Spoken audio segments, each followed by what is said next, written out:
lendemain des graves révélations concernant l'implication présumée de la Direction générale de la sécurité extérieure française, DGSE, dans une tentative de déstabilisation de l'Algérie, le ministère algérien des Affaires étrangères a convoqué l'ambassadeur de France à Alger, Stéphane Romatet. Selon le quotidien El Moudjahid, cette démarche visait à exprimer la ferme réprobation des plus hautes autorités algériennes face aux provocations répétées et actes hostiles de la France envers l'Algérie. L'Algérie a également averti que ces agissements ne resteraient pas sans conséquences. Le journal Le Soir d'Algérie a lui parlé de dernière sommation.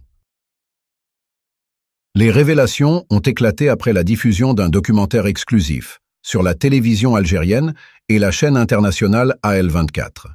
Ce reportage met en lumière les tentatives des services de renseignement français de recruter un ancien combattant, Mohamed Amin Aissaoui, 35 ans, pour des opérations visant à porter atteinte à la souveraineté algérienne. Aissaoui, originaire de Tipaza, a émigré jeune en Espagne avec sa famille.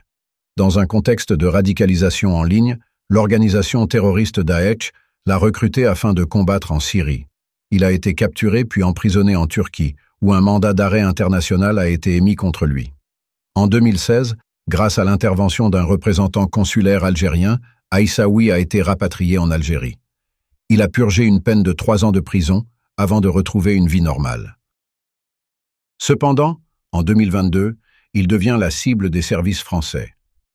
Selon le documentaire, une organisation française nommée Artemis a contacté Aissaoui, dirigée par Jean-Gilles Bouillat, ancien conseiller au ministère de l'Intérieur français. Officiellement, une association, Artemis, est accusée de tenter de manipuler des individus au passé trouble pour des objectifs politiques.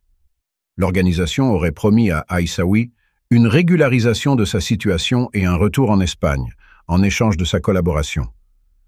Les services français lui auraient assigné des missions précises: infiltrer des milieux extrémistes en Algérie, surveiller des infrastructures de sécurité et transmettre des informations sensibles. Heureusement, les services de sécurité algériens ont contrecarré le plan, grâce à leur vigilance et leur professionnalisme.